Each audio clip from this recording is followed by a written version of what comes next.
What's up, guys? Welcome to a new series that I am extremely excited to start with you guys. Welcome to the Fire Force. Let's get started.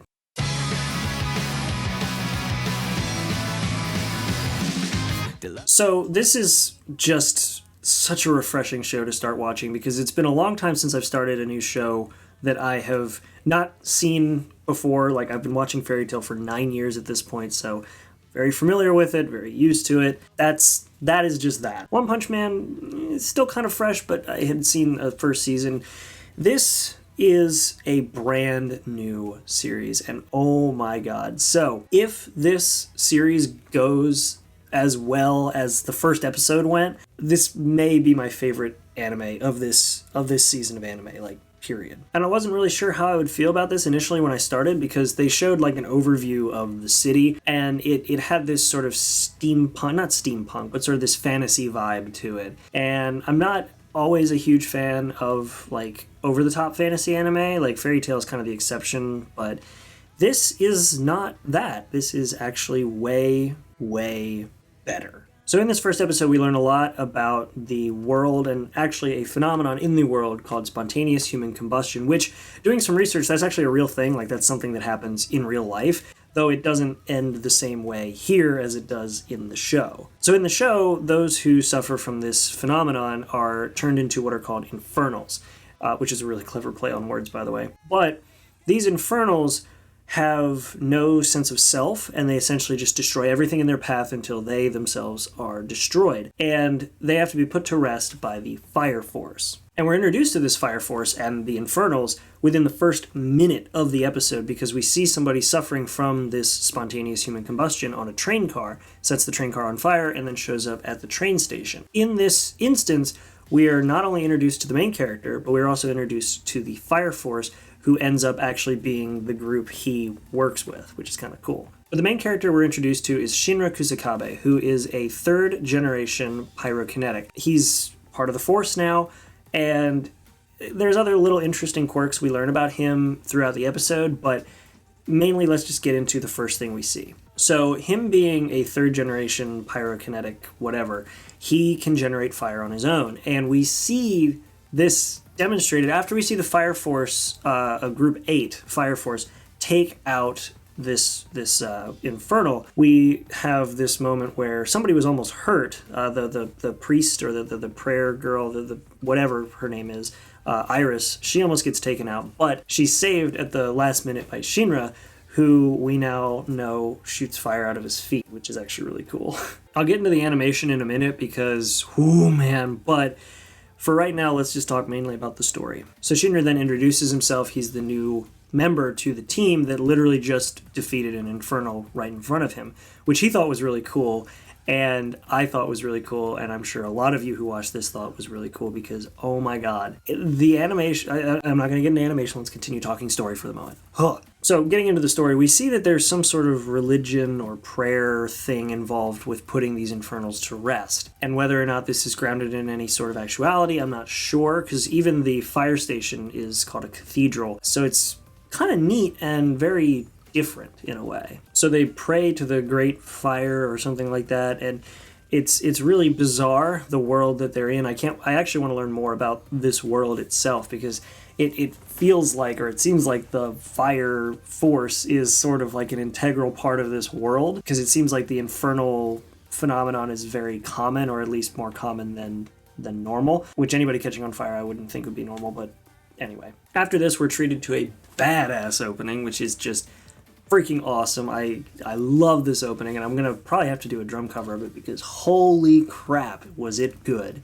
And assuming that as long as the rest of the show keeps up to that standard, and the standard set by this first episode, it's going to be good. But after the opening, we have Shinra showing up at the Fire Cathedral number 8, and we're introduced to Hinoa, who is a stickler for the numbers, a very meticulous kind of character, it seems. Got a clipboard on him all the time, got a lot of kind of note-taking glasses. Like, I don't know why, but he's very, like, I feel like there's got to be a side to him that isn't like that, but again, it's only episode 1, so we'll see where things go from here. But as of right now, Hinoa, very strict in a way and very meticulous. Like this almost kind of reminds me back to Ouran High School Host Club, if you all know what I'm talking about. Anyway, so they go in, and of course Shinra's like, I didn't expect it to be such a rundown place. Hinoa did not let that go. He held on to that for quite a while. And we're introduced then to Obi, who is the chief, the fire chief in that cathedral. And he seems like a pretty laid-back guy. He seems very cool and very nice, though, which is a stark contrast to how we see him at the beginning of the episode, where he had a very stoic look on his face. But he seems very nice and very lighthearted in a way, though he does take his job very seriously, as we see later in the episode. We also learn that Shinra has a very odd quirk where when he gets nervous, he smiles, which has led to many bad things, including some flashbacks in his history where his house is burned down, his mother becomes an infernal, and his brother dies. And he's so nervous and taken aback that he's got this just devil's smile, which is where the devil's footprints and his nickname Devil came from, is because he's just got that evil smile, which isn't really evil, it's just whenever he's nervous he smiles. And of course Obi has to see that for himself, which was a funny little moment. Anyway, after that we learn that Shinra also wanted to be a hero. He wants to be in the Fire Force to become a hero, which is as good a reason as any to join, and I feel like that is more than enough to justify him as a character and justify his reasons for being there. We're also introduced to Maki and Iris, who are the two female characters. Iris is a sister. She is the one who was praying for the soul, or the I guess soul of the Infernals.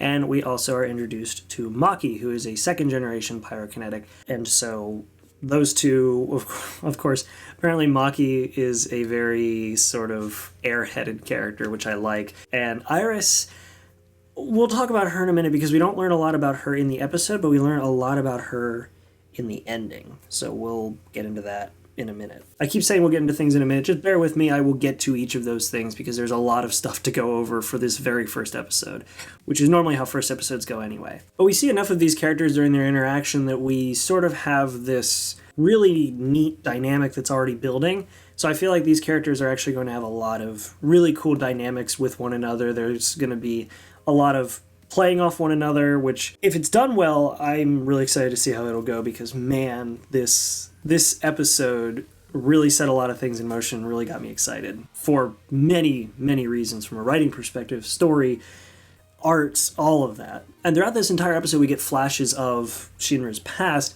and of course we see the instance that set everything off, which was, of course, him losing his mother and his brother and being rejected by his grandmother because of his smile, and the fact that everybody seems to think that he was the one who started the fire that killed his mother and his brother. And he claims, or he keeps saying, he claims he saw somebody there other than his mother during the initial spark, during the fire. And we don't know who that is, but it's a very demonic thing. But in this episode, we of course now get to see everybody called to action. We see them go to a place where an infernal has been created. And this was apparently a character, or an infernal, that was very attached to the place that she was at. So the fire was very controlled to keep them from advancing. And man, this was epic. Shinra takes an initial hit and gets knocked back, and he's knocked out for a minute. And of course, Hinoa is just gonna give him crap. I thought you were tougher for a third gen, blah, blah, blah. Whatever, dude. What happens next completely makes up for it. So Maki clears a path. Everybody kind of takes their own shots at trying to take this Inferno out. And we finally get Shinra's opportunity to become a hero, or at least prove himself as one of the members of the Fire Force, because he has a moment at the beginning where he kind of begins to break down, and we get this pep talk from Obi, which is a very good pep talk, which is why I was saying earlier that it seems as though he takes his job very seriously, even though he's very kind of light and seems like he's very easygoing. When it comes to getting things done, he is very focused. And I like that about the character, because it gives you this sort of, everything's good, but when your job needs to be done, then you need to get serious. And I like that in a character. But everybody does their best, takes on this Infernal, and finally we see Shinra in action, and oh my god. Apparently in this world, the third generation pyrokinetics are very capable, very powerful, and that's sort of the mythos of these third generations. And oh man, so because of that, he was able to take out this Infernal in no time. And the animation leading up to it was phenomenal. Oh my god, it was incredible. And oh man, I love it. I love it. I love it. I love it. I guess at this point we'll talk about the animation, because after that we pretty much just sort of get a wrap up of the man thanking the Fire Force for taking care of his wife and putting her to rest. And that was pretty much it for the episode. Shinra is smiling because he's now he was a hero, and they're like, get used to it, man, because this is going to be, if you keep acting like that, you'll get a lot more cheers and a lot less fear around you. Overall, a great first start to the story, and I cannot wait to see where it goes from here, because man, the storytelling alone is phenomenal. But now we're going to get into the animation. The animation in this show, holy crap. So, I mean, if you're going to make a show based around fire, your animation better be top notch. And when I saw the Kodansha logo at the beginning, of course, my first reaction was sort of what I remember from Fairy Tail. But Kodansha may be the producer, but it is definitely not the same animation studio as Fairy Tail, because, oh my god, this was incredible. Things like the fire detailing in the Infernals, how natural it looked, the fluid movement when we see Shinra going to save Iris, or when he goes to attack the Infernal in the building. It was incredible. And they very clearly blended some 3D elements with 2D elements, like with the fire on the train car, or with the building on fire when the Fire Force goes in. But in general, when it comes down to the 2D animation, oh man, it's good. It's really good. It's fluid. It's fast. It's beautiful. It's well done. The character designs have enough detail when they need to, but don't have too much detail when things go fast and you're not going to notice it. They don't waste an opportunity to play off of some of the fan service, but they also don't waste the opportunity to show genuine character design as an expression of the character.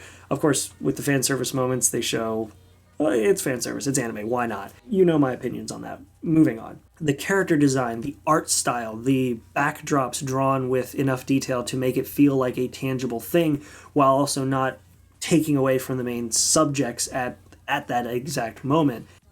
I was blown away by this anime and this animation, and I really hope that it stays at that level, because good God, this was good. So I'm not going to rave too much more about the animation, because it was incredible, but I want to see how far off it continues, if it does continue that way, because I can't imagine that drawing those Infernals is easy for any of the animators, but hey, I could be wrong. I don't have any sort of experience, I just have the knowledge of how some of it works. And one last thing, the way that they designed the flashbacks really does set the tone, because you get this sort of grim environment when it needs to be, this lighter environment when it needs to be, the fire feels intense when you're watching it.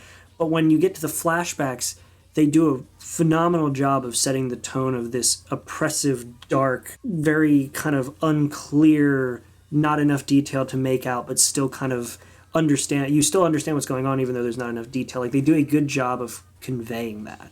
So not only is the animation great for the action, for the designs, but it also sets the tone of each scene that it's used in really well. Like, they did not shy away from really playing off of the art and design of each scene and making it fit to make the viewer feel what is supposed to be felt in each scene. Anyway, done with that, moving on. Last thing I want to talk about is what I said I was going to talk about later, Iris. So she's a sister, so apparently there's a religion somewhat similar to Catholicism with the nuns and stuff. And she is one of the sisters. She prays whenever the fire or the Infernals are being fought, and she begins the prayer when there's going to be an attack, or when they're going to attack and take out this Infernal to try to save its soul and humanity. But we don't learn much about her in the episode. Like, we don't really learn much about most of the characters. Like, we know that Maki's an airhead, Obi's pretty cool and collected, but also pretty funny.